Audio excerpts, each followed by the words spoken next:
اس بنیادی کنسنسس کو جو 1973 میں ایک بڑی قربانی کے بعد، ایک بڑے سہنے کے بعد اس پاکستان کی سوسائٹی نے، معاشرے نے اچیو کیا تھا، یہ اس کو ڈسٹروائے کرنے جا رہے ہیں۔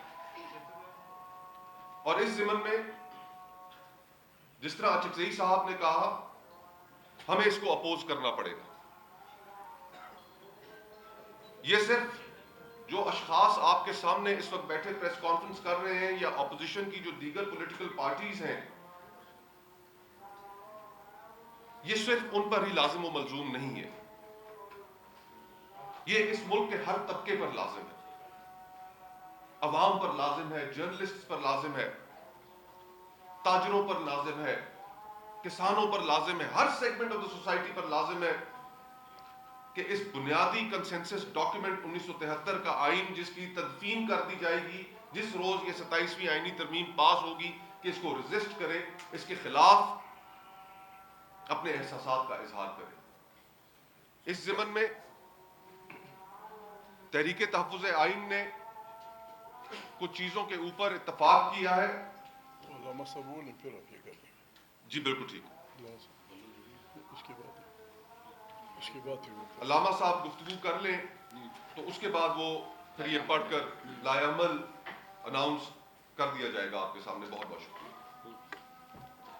بسم اللہ الرحمن الرحیم۔ شکریہ۔ میں ضروری باتیں ہو گئی ہیں، کیونکہ ہمارے آئین میں لکھا ہوا ہے کہ قرآن و سنت سپریم ہے، تو قرآن میں ایک آیت ہے کہ لا یسأل عما یفعل وہم یسألون، خدا جو کرے گا اس سے کوئی نہیں پوچھ سکتا، لیکن باقی سب لوگوں سے پوچھا جائے گا، وہ جواب دہ ہوں گے۔ اب یہاں پر کچھ لوگوں کو جواب دہی سے نکالا جا رہا ہے، استثناء دیا جا رہا ہے کہ یہ جو کریں گے حتیٰ جرم سرزد ہو ان سے، اس کی جواب دہی نہیں ہوگی۔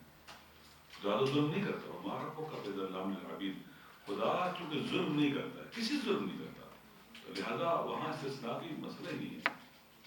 تو یہاں پر کیا صورتحال بن گئی ہے کہ اگر یہ ظلم کریں، قتل کریں، لوٹیں، ڈاکے ڈالیں، جو دل لچائے کریں، ان سے آپ نہیں پوچھ سکتے۔ پاکستان کے عوام کو یہ بات جان لینی چاہیے کہ اب جو بھی یہ کریں گے نا، اس استثناء کی روشنی میں کہ مرتے دم تک ان سے کوئی نہیں پوچھ سکتا، یہ خدا بن رہے ہیں۔ اسی طرح سے جو آرٹیکل 243 ہے، اس میں یہ جو ختم کر رہے ہیں joint chief of staff committee کے چیئرمین کے عہدے کو، اور آرمی چیف کو تمام فورسز کا کمانڈر بنا رہے ہیں، سب ان کے نیچے آ جائیں گے، ایئر فورس، نیوی اور بری فوج۔ اب آپ دیکھ لیں، تھوڑا سا میں مثال دیتا ہوں آپ کو۔ 2019 میں جب انڈیا نے بالاکوٹ پر اٹیک کیا تو میٹنگ ہوئی، تو اس کو جواب دینا چاہیے، تو اس وقت کے آرمی چیف نے کہا کہ ابھی ہمیں انتظار کرنا چاہیے، جائزہ لینا چاہیے، لیکن ایئر فورس کے چیف نے کہا کہ ہم نے جواب دینا ہے، اور جواب دیا انڈیا کو۔ اب آپ ایسا کر رہے ہیں، ساری کی ساری پاور ایک بندے کو دے رہے ہیں اور اسی کو سب کا ہیڈ بھی بنا رہے ہیں، اور تا حیات ان کو امیونٹی بھی دی جا رہی ہے۔ یہ ایک اور خدا بنانا ہے جس کے پاس ٹینک بھی ہوں گی، توپے بھی ہوں گی، گولیاں بھی ہوں گی، فورس بھی ہوگی، سب کچھ ہوگا، جن کی سابقہ تاریخ دیکھ لیں۔ ایوب خان صاحب آئے، پاور تھی، مارشل لا لگایا، ضیاء الحق نے مارشل لا لگایا، ضیاء خان نے ملک توڑنے میں باقاعدہ رول پلے کیا۔ یہ پاور ہے۔ پاور کے اوپر اگر چیکس نہیں ہوتے، کنٹرول نہ ہو، تو انسان فرعون بن جاتا ہے، پھر ہر سر اٹھانے والے کا سر کچلتا ہے، جس سے اس کی پاور کو تھریٹ ہو جائے، اگر پتہ چلے ایک بچہ پیدا ہوگا نا، اس کو بھی مروا دیتا ہے۔ ہمارا ملک فاشزم کی طرف جا رہا ہے، فاشسٹ سسٹم حاکم ہو رہا ہے ہمارے ملک کے اوپر، آئین مر چکا ہے۔ ان کے پاس 2 اکثریت ہے، سینٹ میں بھی ہے، اور نہیں تو بنا دیتے زبردستی 26 میں کیا تھا۔ حریص ہے پاور کے. غلط راستے پہ چلے ہیں, چلتے چلتے چلتے چلتے مکڑی کے جیسے اپنے جال بناتی ہے, بناتے بناتے بناتے بناتے اسی میں پھنس جائیں گے. یہ سمجھتے ہیں کہ یہ ان کے لیے طاقت, ان کو طاقت دیں گے, نہیں, خدا کا بھی نظام ہے, یہ ان کے لیے مکڑی کا جالا ثابت ہوتا ہے. یہ اپنے ارد گرد ایسی دیوار کھڑی کر رہے ہیں جہاں یہ سانس بھی نہیں لے سکیں گے. پاکستان کے عوام کی ذمہ داری ہے, ہم سب کی ذمہ داری ہے کہ اس آئین پر جو حملہ ہوا ہے اور جو آئین کو قتل کر دیا گیا ہے اس کے خلاف اٹھیں. نہیں تو اس پاکستان کو اکٹھا رکھنے والی کوئی چیز باقی بچے گی نہیں. پہلا حملہ کب ہوا, باقی ماضی کو چھوڑتے ہیں, 2024 میں دیکھ لیں. 8 فروری کو انہوں نے طے کیا عوام کے حق رائے دہی پر ڈاکہ ڈالا, لوٹ لیا ان کا مینڈیٹ عوام کا. یہ ڈاکو, اور آپ جانتے ہیں کہ سیاستدان تنہا ڈاکہ نہیں مار سکتے.